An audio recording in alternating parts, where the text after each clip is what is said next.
안녕하십니까, 손쌤입니다. 네, 오늘은 27번째 시간이고요. 국제연대의 노력이라고 하는데요.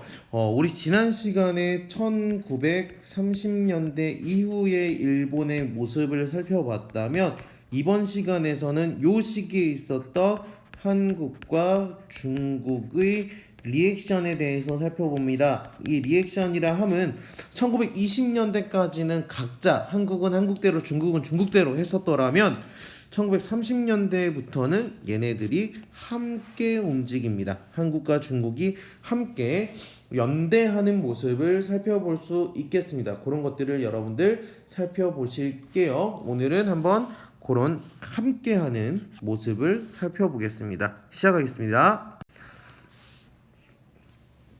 첫 번째는 만주사변 그리고 중일전쟁 등의 침략을 위해서 전쟁 그리고 다 싸우기 위해서 했던 한중 연대를 살펴보도록 하겠습니다.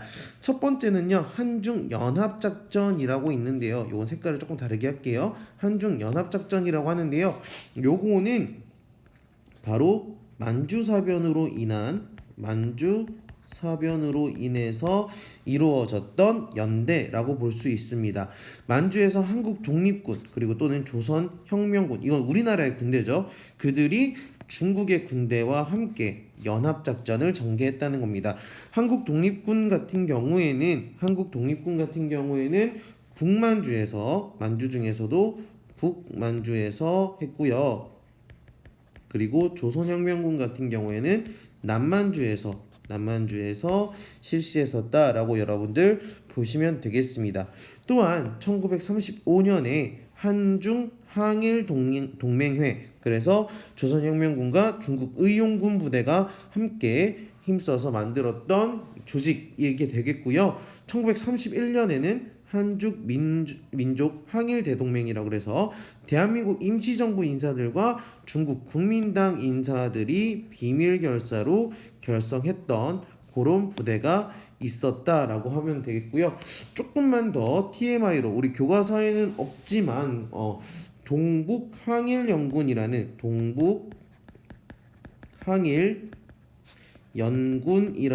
조직도 있었습니다. 이건 1936년에 만들어진 단체이고요.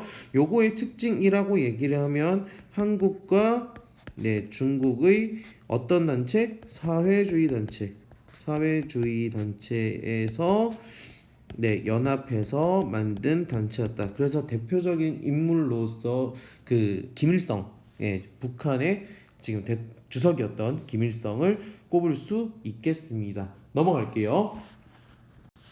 그리고 나서 이제 조선의용대와 한국광복군 같은 경우에는 요거는 그렇죠. 중일전쟁 이후, 중일전쟁 그리고 태평양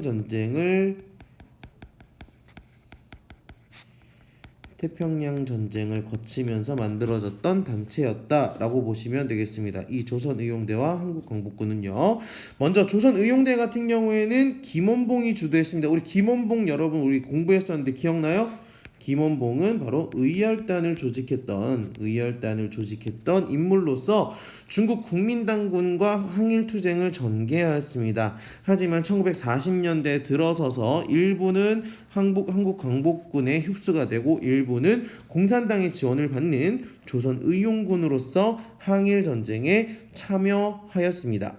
그래서 광복 후에 이 조선의용군 일부는 북한군으로 편성이 돼서 반대로 이제 6.25 전쟁 시에 우리 민족에게 서로 총을 겨누는 그런 아픈 결과도 가지고 오기도 했는데요. 그거는 6.25 전쟁 할 때 다시 한 번 더 설명하도록 하겠습니다.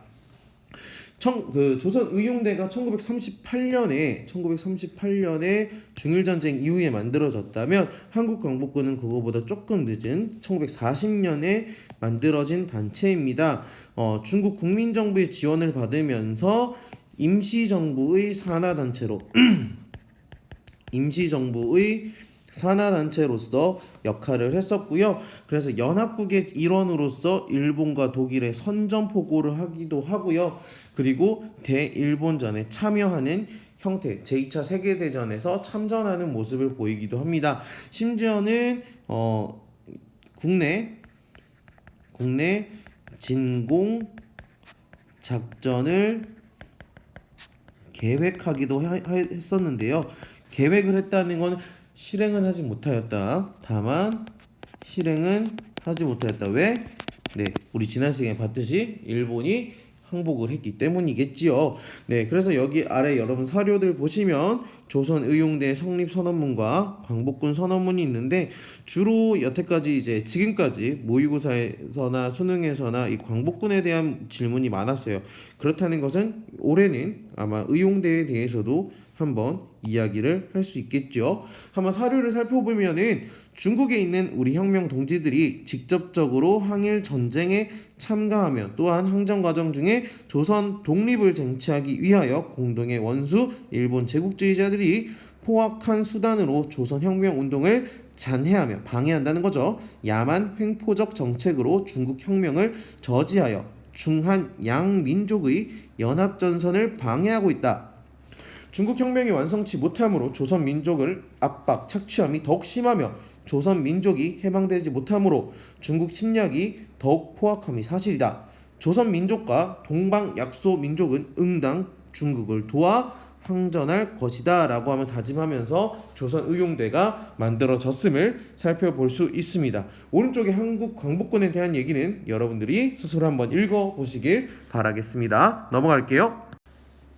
그러면서 이 지도를 먼저 볼게요. 지도를 보시면은요, 여기 조선의용대가 중원 지역, 한구 지역에서 만들어지고 한국 광복군이 창설이 되니까 일부는 이렇게 합류하게 되고요. 일부는 예난이라 그래서 조선의용대 화북지대로 넘어가게 되면서 조선의용군이 만들어지더라. 요 스토리 라인도 여러분들이 보시면 될 것 같습니다. 지도만 살짝 보고 넘어가겠습니다. 네, 그러면은 이제 그 다음으로 볼 거는 반제와 반전평화. 반제라는 건 반제국주의를 이야기를 하고요. 반전이라는 건 반전쟁, 전쟁에 반대한다라는 의미겠지요. 그래서 동방 무정부주의자 연맹, 우리 아나키스트라고 들어봤나요? 아나키스트가 바로 무정부주의를 이야기를 하는데요. 그 무정부주의자 연맹이 만들어지기도 하고요. 그리고 항일 구국연맹, 나라를 구하자라는 무정부주의자들의 연맹의 모습도 보이고요. 일본 반제동맹이라 그래서 제국주의를 반대한다라는 공공의 투쟁을 강조하였다라는 건데요. 요거는 조금만 더 앞서서도 이 반제와 반전에 대한 단체가 하나 있었습니다. 우리 그 선지로도 자주 등장하는 단체인데요. 하나만 정리를 해주면 아주 화친회라는 단체가 있었어요. 네, 아주 화친회라는 단체가 있어요. 다시 쓸게요. 네, 여기 보시면 네, 아주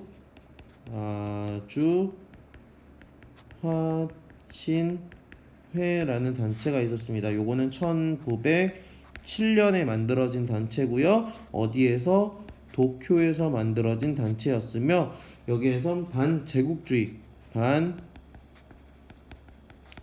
반제국주의적인 모습을 보이더라. 그래서 일본인이었던 고토쿠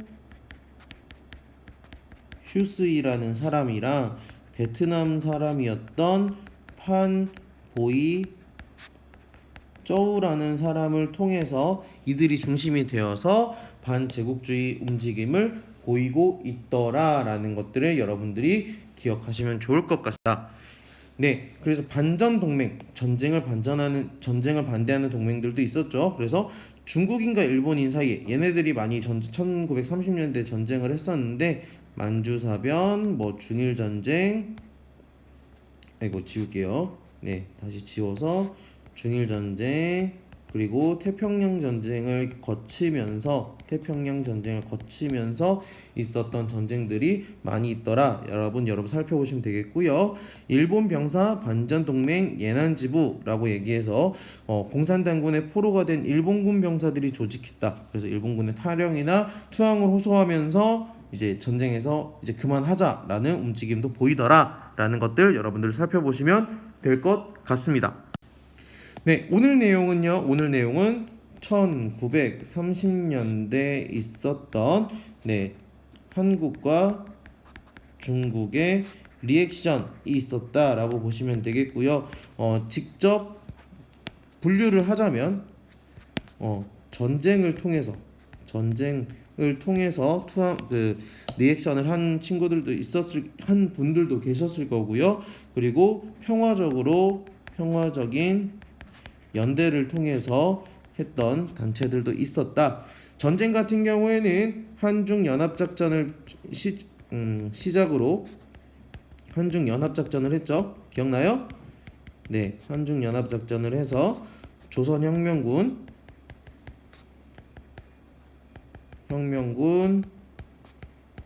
그리고 한국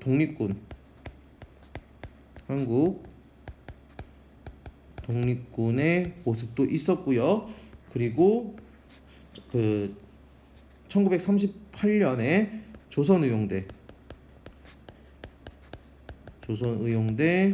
그리고 1940년에 한국 광복군의 움직임도 있었더라.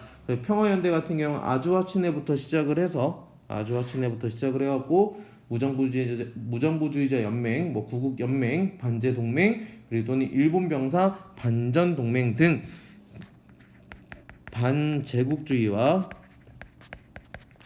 그리고 반전을 위해서 평화적으로 연대했더라라고 여러분들이 살펴보시면 되겠습니다. 고생하셨고요. 여기로 인해서 일단 1940년대까지의 모든 상황을 살펴보았습니다. 이제 삶의 방식의 변화, 문화의 변화에 대해서 다음 시간부터 한번 살펴보도록 하겠습니다. 고생 많으셨습니다.